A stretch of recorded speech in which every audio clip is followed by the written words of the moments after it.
सांगड़ मां खे ख़बर ॾींदा हलूं। डिस्ट्रिक्ट रिपोर्टर महमूद काइम खानी जी रिपोर्ट मुताबिक़ SSP सांगड़ कैप्टन सद्दाम हुसैन जी अॻुवाणीअ में ॾोहारनि ख़िलाफ़ रोज़ाने जे बुनियाद ते कार्रवायूं कयूं पियूं वञनि। उन सिलसिले में SHO बीरानी वसीम अरबाब 3 दुकाननि में नकाब लॻाए हज़ारे रुपयनि जो सामान चोरी करण वारा 2 जवाबदार शहज़ाद उर्फ टोनी राजपूत ऐं हमज़ा राजपूत खे गिरफ़्तार करे वरितो। गुज़िरियल केतिरनि ई ॾींहनि खां शहर जे दुकाननि में चोरीअ जूं वारदातूं कयूं पियूं वञनि।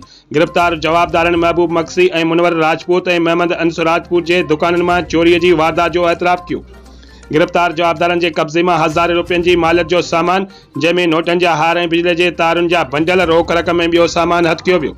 SHO टंडो आदम असदुल नबी खैची स्नीप चेकिंग ऐं नाकाबंदी दौरान जवाबदार न्याज़ हुसैन महेसर खे गिरफ़्तार करे संदसि कब्ज़े मां 30 बोर पिस्टल ऐं गोलियूं हथ करे वरितियूं। जॾहिं त हिक ॿी कार्रवाईअ में मंशात फरोश ख़ान मोहम्मद उर्फ मवाली मलूकानीअ खे गिरफ़्तार करे संदसि कब्ज़े मां 250 गुटखा पुड़ियूं हथ करे वरितियूं। उन खां अलावा ही जवाबदार अॻु में बि फुरलुट जे केसनि में घुर्बल हुयो।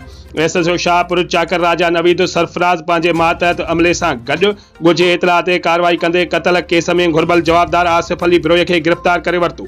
SHO सरारी रहीम हुसैन वसवानो पंहिंजे मातहत अमले सां गॾु शराब जे भठीअ ते छापो हणी मंशात फरोश मुन्नू कची कोहलीअ खे गिरफ़्तार करे वरितो।